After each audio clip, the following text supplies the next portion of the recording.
بسم اللہ الرحمن الرحیم۔ ام المومنین اما عائشہ صدیقہ رضی اللہ تعالیٰ عنہ آپ سے مروی ہیں، آپ فرماتے ہیں حضور علیہ الصلاۃ والسلام نے ارشاد فرمایا لا ينبغی لقوم فیہم ابو بکر ان یؤمہم غیرہم،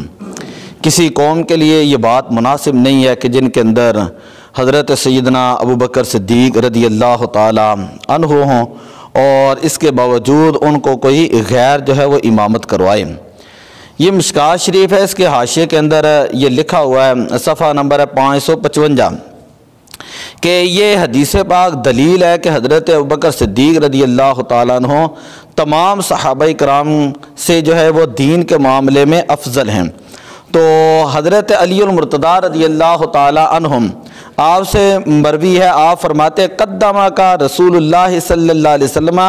فی امر دیننا فما الذی یؤخرک فی دنیانا، کہ جب نبی پاک صلی اللہ علیہ وسلم نے حضرت ابوبکر صدیق رضی اللہ تعالیٰ عنہ کو دین کے معاملات کے اندر ہم سے آگے کیا، تو فما الذی، تو کون ہے جو شخص ہے یؤخرک فی دنیانا، جو دنیاوی معاملے میں آپ کو ہم سے مؤخر کرے۔ تو اس سے جو ہے وہ ثابت ہوتا ہے کہ حضرت ابوبکر صدیق رضی اللہ تعالیٰ عنہ آپ تمام صحابہ کرام سے افضل ہیں اور خلافت کے جو ہے وہ بلا فصل جو ہے وہ حقدار ہیں، اور کسی کے لیے مناسب نہیں ہے کہ آپ کے ہوتے ہوئے وہ یہ کہے کہ حضرت ابوبکر صدیق رضی اللہ تعالیٰ عنہ خلیفہ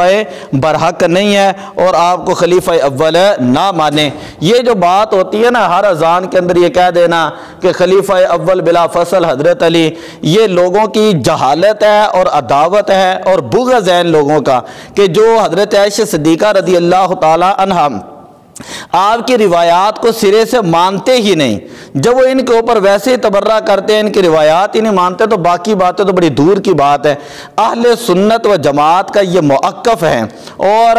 آج تک یہ مسئلہ اسی طرح چلتا آ رہا ہے، قرآن و حدیث سے اسی طرح ثابت ہے کہ حضرت ابوبکر صدیق رضی اللہ تعالیٰ عنہ پہلے خلیفہ برحق ہیں، پہلے خلیفہ برحق ہیں۔ حضرت سیدنا عمر فاروق رضی اللہ تعالیٰ عنہ سے مروی ہے، آپ فرماتے کہ ہمیں نبی اکرم صلی اللہ علیہ وسلم نے حکم دیا کہ ہم کوئی مال صدقہ کریں۔ آپ فرماتے بڑی مشہور روایت ہے کہ میں نے اپنے دل کے اندر یہ نیت کر لی کہ میں آج کے دن حضرت ابوبکر صدیق رضی اللہ تعالیٰ عنہ سے آگے بڑھ جاؤں گا۔ تو آپ فرماتے میں اپنے گھر میں گیا اور اپنے گھر کا نصف مال لا کر حضور علیہ الصلاۃ والسلام کی خدمت اقدس کے اندر پیش کر دیا۔ حضور علیہ الصلاۃ والسلام نے فرمایا ما ابقیت لأہلک، اے عمر تو اپنے گھر والوں کے لیے کیا چیز چھوڑ کر آئے ہوں؟ فقلت مثلہ،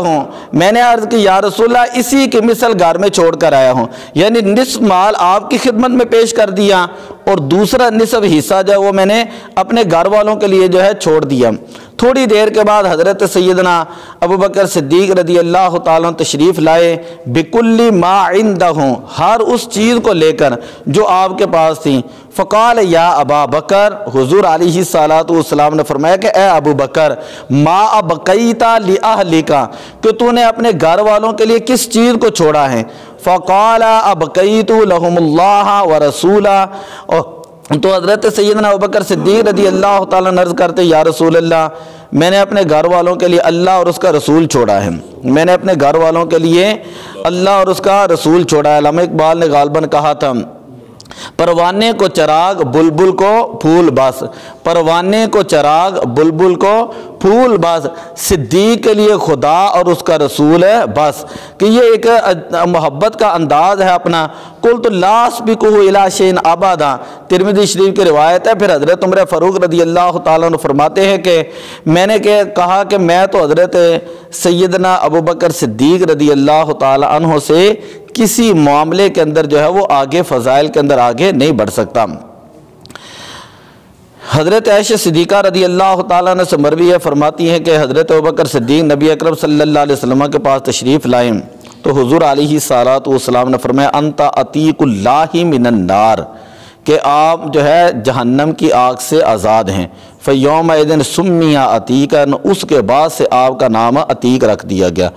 دیکھیں حضور علیہ الصلاۃ والسلام خود جو ہے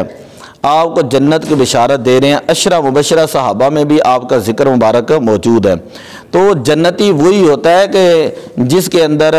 جو ہے اللہ تعالیٰ جو ہے جس کو عیبوں سے محفوظ رکھ لیں اپنی شان کے مطابق۔ ہمارا یہ عقیدہ ہے اہل سنت و جماعت کا، اللہ کے جو فرشتے ہوتے ہیں اور اللہ کے جو نبی ہوتے ہیں وہ گناہوں سے معصوم ہیں۔ یہ یاد رکھنا، یہ عقیدہ جو میں بیان کر رہا ہوں، اللہ کے فرشتے گناہوں سے معصوم ہیں اور اللہ کے نبی گناہوں سے معصوم ہے۔ اس کے علاوہ کائنات کے اندر کوئی چیز معصوم ہے نہیں ہے۔ یہ جو لوگ عقیدہ رکھتے ہیں نا 12 امام معصوم ہیں، یہ غلط عقیدہ ہے، یہ کوئی عقیدہ نہیں ہے۔ یہ کسی دکھا دیں، کسی جو ہے داتا صاحب نے لکھا ہو یا شاہ ولی اللہ رحمۃ اللہ علیہ نے لکھا ہو یا اسی طرح خواجہ معین الدین چشتی اجمیری، 12 امام معصوم، ہم ان کو محفوظ مانتے ہیں۔ وہ اللہ کے ولی ہیں۔ اللہ کے ولیوں کے بارے میں پرانی کتابوں کے اندر یہی عقیدہ موجود ہے کہ اللہ کے ولی محفوظ ہوتے ہیں۔ اللہ تعالیٰ اپنی قدرت کاملہ سے اپنے ولیوں کو گناہوں سے محفوظ رکھ لیتا ہے، گناہوں سے محفوظ رکھ لیتا ہے۔ تو انتا عتیق اللہ من النار، کہ اے صدیق تمہیں اللہ تعالیٰ نے جہنم کی آگ سے آزاد فرما دیا ہے۔ حضرت عبداللہ ابن عمر رضی اللہ تعالیٰ عنہ بیان کرتے ہیں،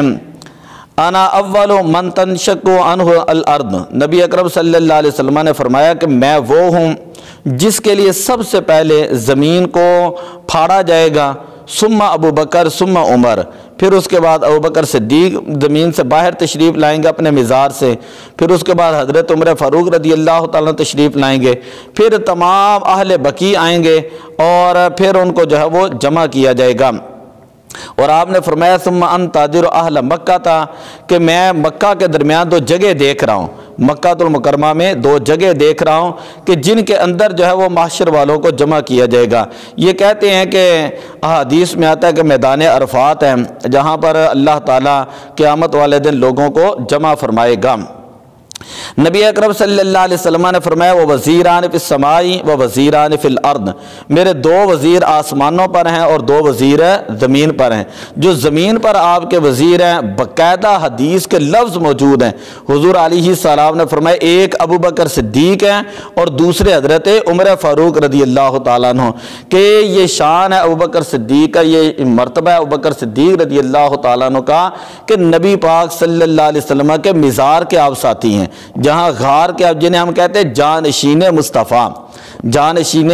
مصطفیٰ اور ساکن مزار مصطفیٰ، یہ حضور علیہ السلام کے مزار کے ساتھی ہیں، اور یار غار مصطفیٰ حضور علیہ السلام کے غار کے بھی یہ ساتھی ہیں۔ ذرا بندہ غور کریں کہ جس جگہ پر آپ آرام فرما رہے 70,000 فرشتے صبح آتے ہیں، وہاں پر 70,000 فرشتے شام کو حضور علیہ السلام کے بارگاہ میں سلام کے لیے حاضر ہوتے ہیں، اور دنیا جہاں کے مقدس ترین جگہ وہ روضہ پاک ہے جہاں پر آپ جو ہے نبی پاک کے پہلوؤں کے اندر آرام فرما رہے ہیں۔ اس کے باوجود بھی وہ بندہ حضرت ابوبکر صدیق کے اوپر بات کریں کہ جس کو 4 کلمے صحیح طرح نہ آتے ہوں، جس کو نماز پڑھنے کا طریقہ صحیح طرح نہ آتا ہو، تو اس کی بات کا تو کوئی سرے سے اعتبار ہی نہیں۔ یہ تو نبی پاک کے چنے ہوئے ہیں، نبی پاک کے چنے۔ آخری میں بات کرنے لگا ہوں، پھر انشاءاللہ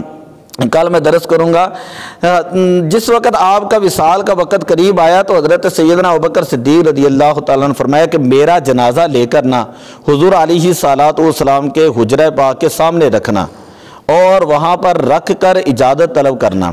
اگر سرکار کی بارگاہ سے اجازت مل جائے تو پھر مجھے اندر دفن کرنا، وگرنہ جنت البقیع کے اندر دفن کرنا۔ اب وہاں پر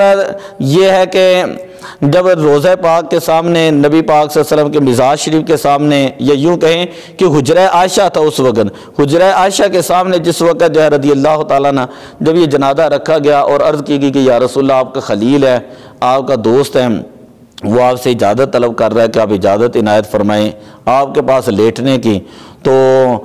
تمام محدثین نے اس حدیث کو روایت کیا، فرمایا کہ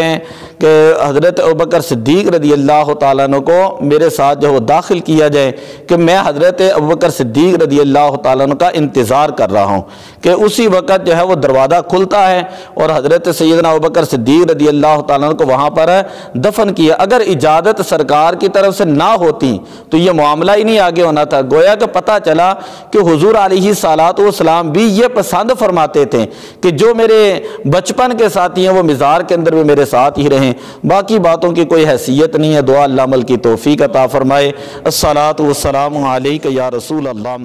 وعلی آلہ